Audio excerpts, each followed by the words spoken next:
শোনো, এই যে 25 টাকা সবাই পাবো, সেটা আমরা 5 ভাগে ভাগ করে নেব।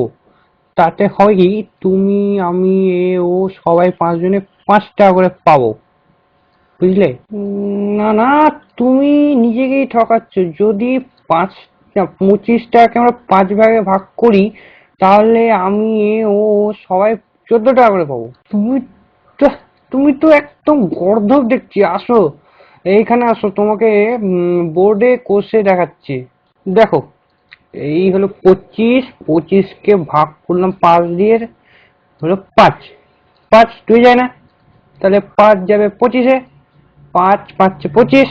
না না, একদিনে বুঝছি তোমার কেন বাবা পয়সা খরচ করে পড়াশোনা শিখিয়েছে। দেখো, 5, এই 25কে ভাগ করো 5 দিয়ে, 5 2 যায় না, 5 তো বাবা 5-এ যায়, তো 5 একে 5 বেঁচে থাকলো 5 0 আর 2 20। তো 5 20 4 5 20, তো হলো না? হ্যাঁ, 25কে 5 ভাগে ভাগ করলাম 14 পেলাম।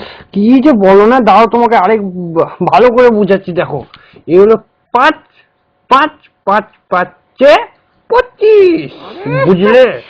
এইটুকু পড়া শিখেছো তুমি? হ্যাঁ, এত বছর ধরে পড়ালাম। হ্যাঁ, ছি।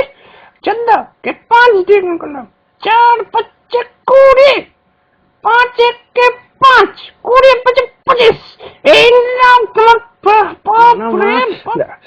দেখো আমি তোমাদের দেখিয়ে দিচ্ছি। দেখো, এইবার দেখো, 5টা 14 যোগ করে আমি দেখিয়ে দিচ্ছি তোমাদের কিভাবে 25 হচ্ছে না। দেখো, ভালো করে দেখবা কিন্তু। 5টা 14 আমি যোগ করবো আর 25 হবে না। দেখো, 4 4 8 12 16 20 21 22 23 24 25 25। তাহলে বুঝলে, বেশি পড়াশোনা করতে হয় না কেন, হ্যাঁ?